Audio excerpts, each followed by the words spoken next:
It is the end of the year, and thus it is time to talk about the best and the worst of the year, so let's go! Hi, I'm Ann. Welcome back to my channel. Today I'm going to be talking about the top best books and the top worst books that I read in 2022. These are not necessarily books that were published in 2022 because, let's face it, the majority of books I read are classics and not published in the last 100 years. That's fine. I'm going to organize this list with one bad and one good, and then one bad and one good until we end off on a good note, because I prefer that as opposed to all the depressing bad books in half the video and then all the good, wonderful books in the second half. So we're just going to alternate, okay? And on this side of the screen will be all the bad books, and on this side of the thing I will be holding all the good books. So let's go. Mwah. First one is Perfume by Patrick Skoskind.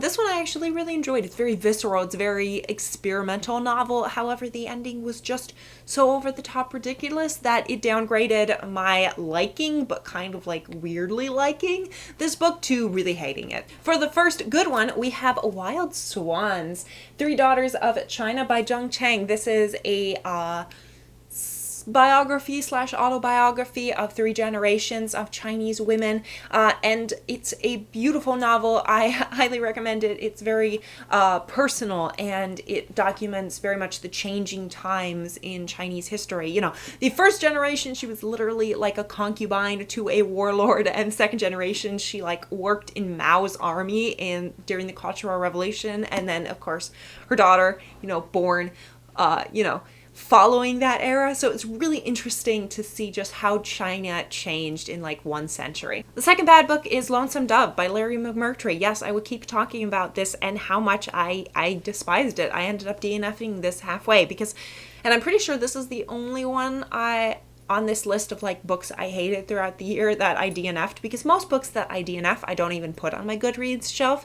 But this one I read enough of to see, yeah, there was no goodness in this book. I don't know. It's all about horrible characters doing boring things. So yeah, I wasn't a huge fan of this, but I know a lot of people like this book, so I'm clearly in the minority. The second best book I read this year was The Brothers Karamazov by Fyodor Dostoevsky. Of course, I have loved Fyodor Dostoevsky for years, and reading this book, it is a beautiful book. It's just absolutely interesting to see just how different the brothers are and how they each take very different trajectories in their lives because of the decisions they make. It's a fascinating book. It's got so much political and psychological debates and examinations amongst characters, and it's just so interesting. It's an exceptional book. And then the next bad book, we have a historical romance, and that's The Perfect Wife by Lindsay Sands. And yeah, I did a full rant review of this when I first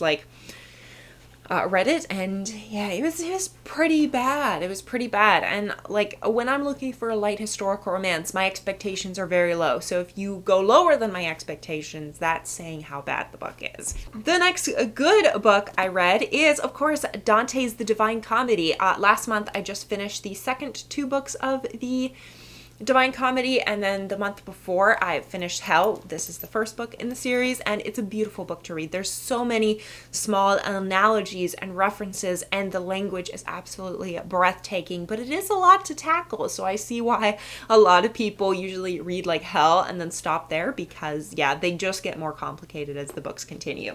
The next bad book is The Sheik by E.M. Hall. This is another, oddly enough, historical romance. It follows this girl who gets captured by a sheik, and then he assaults her and then captures her and holds her for a while, and it's supposed to be romantic, and you know what?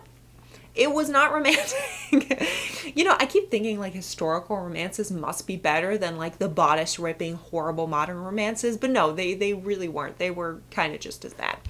All right, the next book, and I can't find my copy of this anywhere, that I loved this year was One Day in the Life of Ivan Denisovich by Alexander Solzhenitsyn. So Solzhenitsyn wrote the Gulag Archipelago that I read a few years ago. I read the unabridged version. I don't know what was wrong with me that I was yeah, I should totally read the unabridged version, and it was very long and very time consuming. But this one was perfect because it broke down the Gulag Archipelago, but into a fictional bite-size type story. So it was a really good book, and I thoroughly enjoyed it. It's only like under 200 pages. The next book that I didn't enjoy, and the more I think about it, the less I enjoy this book, and that's Bunny by Mona Awad. I read this with the Black Hearts book club that's hosted by Very Literary Carrie, and I think the reason I didn't hate reading it at the time was because I was part of the book club, and just our discussions on it were really interesting, and I really liked the different opinions that people in the club had. But the more that I think about my own enjoyment of it, the more I'm like, this is like a trippy nightmare. And like it's about a young woman who gets caught up in the lives of these three like very popular girls at this like boarding university that she goes to, and it's like dark academia-esque and just like a trippy drug trip for the entire book. So yeah, not my cup of tea. The next book I loved was David Copperfield by Charles Dickens. I feel like all of Charles Dickens' books are always on my top 10s because he wrote so many good books that I have loved, and this one is supposed to be semi-autobiographical, taking some elements from Charles Dickens' real early life as we follow David Copperfield throughout his early life. It's very slow to read, and I see why like a lot of modern readers struggle with it because it does feel very meandering at times. I'm holding it up on the wrong side. I'm sorry. I just realized that the good books should go on this side. I'm sorry.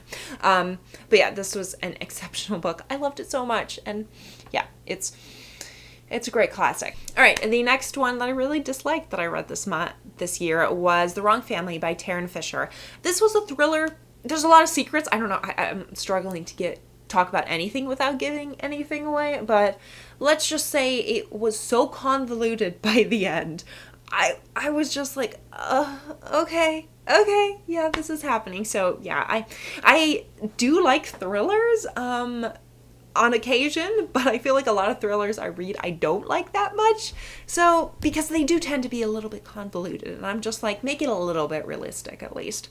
All right, back to the good ones. The next one is one that has been raved about a lot on BookTube and everywhere on social media, and that's The Boy, the Mole, the Fox, and the Horse by Charlie Macquarie. So this book is fascinating. It's just like a light book of like sayings as this boy goes through his life meeting all these different animals, you know, the mole, the fox, and the horse. He meets all these animals, and like they're very like typical sayings. It's not a unique book in the sayings themselves, but just the way it is depicted, and it's just such a cute, touching book. So I don't know, I really love that book. Back to the bad, we are going to another YA, and that is The Inheritance Games by Jennifer Lynn Barnes. I did a reading vlog where I read this entire book, and I hated it with a burning passion. It's about this young woman who, or I guess she's a teenager. She's not even a young woman. She's a girl who finds out she has inherited this massive amount, maybe. But there's like a whole weirdness associated with it. And there's like three incredibly hot guys, and I was just not here for it. Like the mystery section was absolutely horrible, and that was the only part that I actually enjoyed. So yeah, definitely not continuing on this series, and I feel like this series is so big on BookTube where like everyone loves it. So yeah, again, I'm in the minority. The next book I really loved, I read at the beginning of this year, so my memory is a little bit foggy on it, and that's The Silent Parade by Keigo Higashino. This is maybe the fourth or fifth book of the Detective Galileo series. I think it's like the second book I've read in the series. I've read basically every single book that is translated into English that Higashino releases in America that I can actually read, because he has more books that are still in Japanese that I can't read, obviously. Every book that is translated by his, I always read his, because every single book is so good. And this is a good example of like a good, great thriller. A thriller that is done very well. You are introduced to these characters. There's a lot of mystery, and you would not be able to guess the solution, but there's always like cool twists. But a lot of times, like at the first half of the book, you get to that like big twist at the half of the book, because Malice was like that too by Keigo Higashino. And then you follow it and kind of like solve back like how it was done and why it was done, understanding that as opposed to like who did it. So it's really interesting, his like formula of how he creates his mysteries, and I just love them all. The next bad one I read was The Hacienda by Isabel Canas, and this one had the elements to be interesting, but I really, really hated it. Again, I did like a rant review for this on my wrap up whenever I wrapped it up. Who knows? Months all blend together for me, but this one is about a young woman who marries this older man basically for his money and fortune to keep her family from starving, and she goes to live in this house and there might be some mystery going on. So it's like almost a retelling of Rebecca, but set in like 19th century Mexico.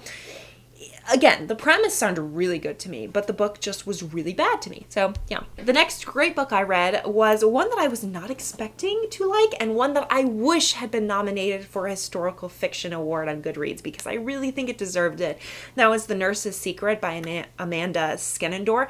Basically, it follows this young woman who lived a life as a criminal, and she decides to go undercover in this like hospital to hide from the police who are after her because they believe she committed this murder, which she did not commit. So not only is it a mystery, but you also have elements of romance, and then you also have commentary on the medicine and hospitals during the like turn of the century end of the Victorian era type era. And I love this book so much. Not only was her character just so exceptional, because the main character goes from being very selfish to being very selfless, and I really love the transition. It made perfect sense as she slowly changed.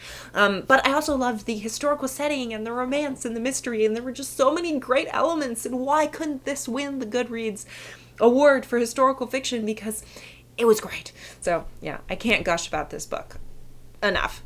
All right, the next bad book I read was Lucky Leap Day by Anne Marie Walker. Surprisingly, a lot of these are like romance, but this one is about this young woman. I believe she goes to Ireland and she wants to like start over, and she ends up meeting this like guy, and they fall in love, and there's like stupid stuff that happens.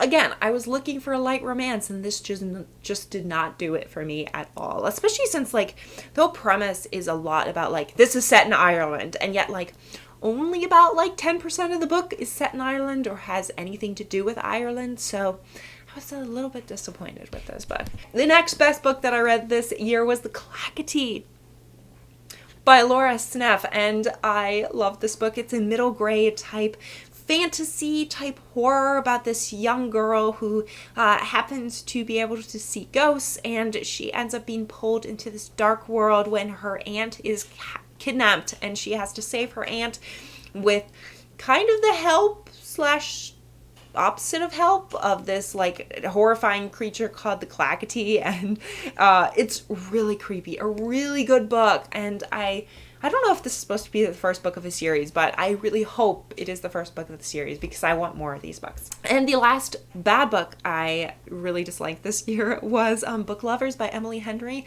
And the only reason I think I really struggle with this book is because everyone keeps recommending Emily Henry as like being this great author and saying, oh, she's such an amazing romance author. And I read People We Meet on Vacation, and I had very mixed feelings about it, and I went to this hoping to have it redeemed, and it was even worse than the other one. So yeah, I don't think Emily Henry is for me, and I did not like this book. I didn't like characters, I didn't like the romance, I really struggled with it. The only thing I actually enjoyed, I think, was the relationship between the two sisters, but the main girl and her sister. And the last book that I really did like was When the Day Comes by Gabrielle Meyer. And apparently the second book is coming out soon, so I would definitely be picking that one up. I think it's about the daughter of the main character in this one. But this one, it follows this girl who has this ability to be in two time periods at once. So she was born in Colonial Williamsburg, as well as like, I mean, the Gilded Age, New York City, almost World War I, that type of era. And so when you turn, I think it's 21, I don't remember, she has to choose which era to live in. And before that happens, she wakes up every single morning in the opposite body. So she goes one day in one body, the next day in the other body, and she just like continually flips back and forth. And this is something that has been passed on to her by her previous generations. And spoilers, main spoilers, it turns out she marries a man who also travels like that way, and their daughter is going to live 3 lives because, you know, both her parents are travelers, which I find great, and I can't wait to read the second book. I can't wait for it to come out, and maybe it has come out already. I need to look that up. But there are all the best and worst books that I read in 2022. Have you read any of these books? Do you love them, hate them? Let me know your thoughts down in the comments. Thank you so much for watching. If you liked this video, like, subscribe, and I will see you all in the next video. Bye!